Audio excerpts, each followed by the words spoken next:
We're moving on with a look at the international headlines with Diptyque Laurent. Hello there. Hi, Kat. You're going to be starting us off with a story that's absolutely been generated by newspaper journalists. This is all these revelations, excuse me, and claims about Donald Trump Jr.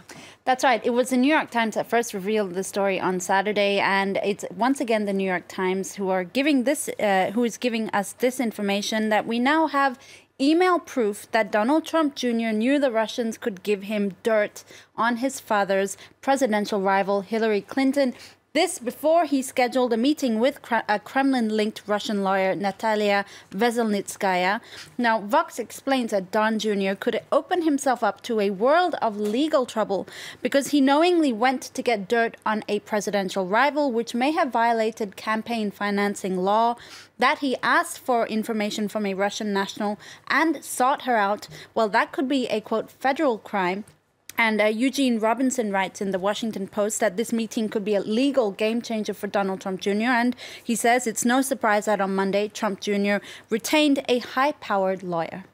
And this isn't, it seems, the first time that Donald Trump Jr. has found himself in some pretty serious trouble. No, actually, and Vice has helpfully put together what it calls a brief history of Donald Trump Jr. being dumb. Vice's words, not ours. Vice's words, I'm quoting there. The Trump progenitor is sometimes called the Fredo of the family in reference to Fredo Corleone from The Godfather, who was considered to be the weaker, less intelligent son in The Godfather series.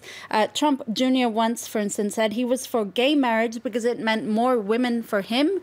He has also described himself as a closeted redneck and once compared Syrians to Skittles. So as Vice says very sarcastically in this article, this is exactly the kind of person you want taking meetings with foreign nationals. All right, interesting article there from Vice. I think we can tell who they're not a fan of. We're going to move on with some new research. Scientists sounding the alarm. They're talking about war, overpopulation, overconsumption, the destruction of habitats, big threats to every single person on the planet, basically. That's right. Earth is undergoing what it calls the sixth mass extinction as humans spur biological annihilation of wildlife. That's the headline from the Telegraph, Cat.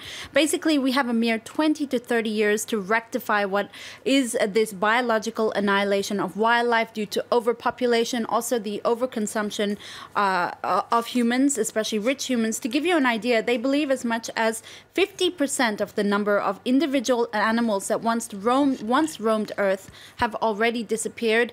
Add to that species like cheetahs, orangutans, and African lions that are facing imminent extinction. Well, scientists say humanity will pay a very high price for the decimation of the only assemblage of life that we know of in the universe. In other words, if we don't do something now, we only have ourselves to blame.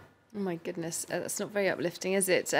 We're told that contributing to all of this destruction is war, is political conflict. Now, political confusion or chaos of different, depending on how you want to see it, in Zimbabwe. The opposition arguing that the president, Robert Mugabe, is ruling the country from a hospital bed.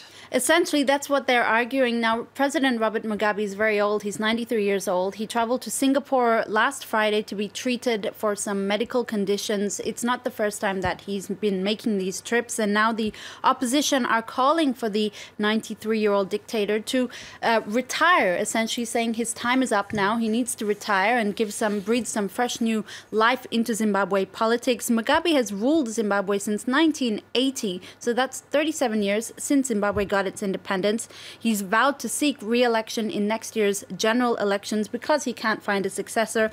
But the opposition, for their part, are eyeing a Zimbabwe post-Mugabe in the hopes of restoring democracy and strengthening the country's very, very weak economy. All right, another story concerning Africa, but from President Emmanuel Macron, the French president. It seems, even though he's a darling of the international media, he's made his first misstep That's right. You can read more in detail about this in a Vox, actually, in an article from Vox. In a nutshell, an Ivory Coast journalist asked Emmanuel Macron at the G20 why there was no economic aid plan to help African countries. And after what Vox calls a meandering 3.5-minute soliloquy, the French leader then said one key challenge facing Africa is places where women still have 7 or 8 children. Definitely not a statement to say in front of the world media. What's ensued, as Vox says, is a social media firestorm. But for Vox's part, they call his response disappointing and careless. But, I quote, it's too soon to say if it's anything more than a stumble. All right, another kind of stumble. Just got a bit of time for Croatian authorities cracking down on drunken stumbling. That's right. Hvar authorities in the island of Hvar are starting to fine drunk, naked, lewd, rude, whatever you call it, tourists, which this article says are mostly from British tourists. What? Things like My public countrymen. alcohol drinking, eating or sleeping could see fines of up to 700 euros. The mayor says he wants to make decent young tourists, call it a decency tax, if you will. Make Hvar decent again. Thanks very much, Diptyque Laurent there with our press review.